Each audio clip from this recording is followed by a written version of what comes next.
মোহনবাগানের হয়ে মাঠে নামতে চলেছে দুই গুরুত্বপূর্ণ প্লেয়ার। দুইজন ইয়ং প্লেয়ারকে সই করে নিল ইস্ট বেঙ্গল। খুবই খারাপ খবর ভারতীয় জাতীয় ফুটবল দলের জন্য। তো hello guys, welcome to channel Bong এক্সপ্রেসে বংশগত বিরত আপনাদের সবাইকে আরেকবার স্বাগত। আজকে আমি নিয়েছি ইন্ডিয়ান ফুটবল আপডেট সাউথি পর্ব। তো চলুন একদম দেরি না করে আজকের ভিডিওটা শুরু করা যাক। সবার প্রথমেই কিন্তু আসবে আমাদের জাতীয় দলের র্যাঙ্কিং নিয়ে। তো আমাদের জাতীয় দলের লাস্ট র্যাঙ্কিং যেটা ছিল সেটা 126 ছিল। তারপরে যে লাস্ট আমরা যে ইন্টারন্যাশনাল উইন্ডোটা খেললাম, যেখানে কিন্তু আমরা ম্যাচ জিততে পারলাম না, একটা ম্যাচ ড্র একটা ম্যাচ হারলাম। তো মোটামুটি এতগুলি ম্যাচ ড্র এবং হারার ফলে কিন্তু তার ইম্প্যাক্ট পড়েছে আমাদের জাতীয় দলের র্যাঙ্কিং এর ওপর। তো বর্তমান ফিফা র্যাঙ্কিং অনুসারে আমাদের র্যাঙ্কিং 133।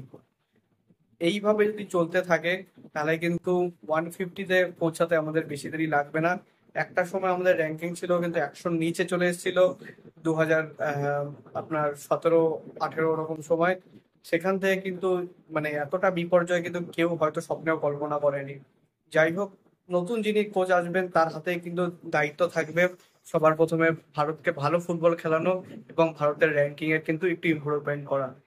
আজকে বন্ধুরা, আপনারা সকলেই জানেন মোহনবাগানের কিন্তু জর্জ টেলিগ্রাফের বিপক্ষে ম্যাচ রয়েছে তো বিকেলবেলা 3টে থেকে। তো সেখানে কিন্তু মোহনবাগানের একজন পুরনো সারথি, তিনি কিন্তু আবার তার পুনরায় কিন্তু অভিষেক হতে চলেছে। তিনি কিয়ান নাসেরি। এবং অপরজন যিনি কিনা আগে ফার্স্ট ইলেভেনে ছিলেন মোহনবাগানের, সেখান থেকে তাকে সিএফএল এ গেম টাইম পাওয়ানোর জন্য তাই কিন্তু আনা হয়েছে দীপেন্দু বিশ্বাস। তো এই দুজনে কিন্তু স্কোয়াডে থাকছেন। আজকে যে ম্যাচ মানে যে ম্যাচ ডে স্কোয়াডটা থাকছে সেখানে কিন্তু এই দুজন থাকবেন, কিন্তু তারা ফার্স্ট ইলেভেনে থাকবেন কিনা সেটা নিয়ে যথেষ্ট ডাউট আছে, কারণ সবেমাত্র 2 দিন হলো তারা প্র্যাকটিস করছেন। তো দুদিনের প্র্যাকটিসে তাদেরকে মাঠে নামানো হবে কিনা সেটা পুরোটাই কিন্তু কোচ দায়িত্ব নেবেন। তবে যদি ফার্স্ট ইলেভেনও তাদের না নামানো হয় তাহলে কিন্তু রিজার্ভ বেঞ্চেও তারা কিন্তু নামতে পারেন বলে আমার বিশ্বাস। যাই হোক, আপনারা কিন্তু তাদের দুজনের খেলা কিন্তু দেখতেই পাবেন। এবং আর মানে সব থেকে বেশি এক্সাইটেড বিশেষ করে আমি কিয়ান নাসিরি কেমন খেলে আবার সেটা কিন্তু দেখার জন্য। দুই তরুণ খেলোয়াড়ের সই পর্ব কিন্তু সেরে ফেললো ইস্ট বেঙ্গল ম্যানেজমেন্ট।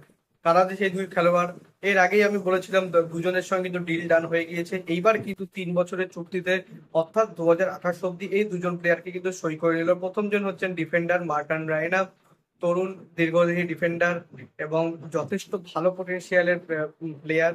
এবং তাকে মোস্ট প্রবলি সিএফএল এ কিন্তু খেলিয়ে দেখবে ইস্ট বেঙ্গল ম্যানেজমেন্ট। এবং তার সাথে কিন্তু আইএসএল বা ডুরান্ড কাপে হয়তো ফার্স্ট ইলেভেনও তার জায়গা হতে পারে। আর অপরজন হলেন তরুণ মিডফিল্ডার রিয়াল কাশ্মীর থেকে আসা রামসাঙ্গা।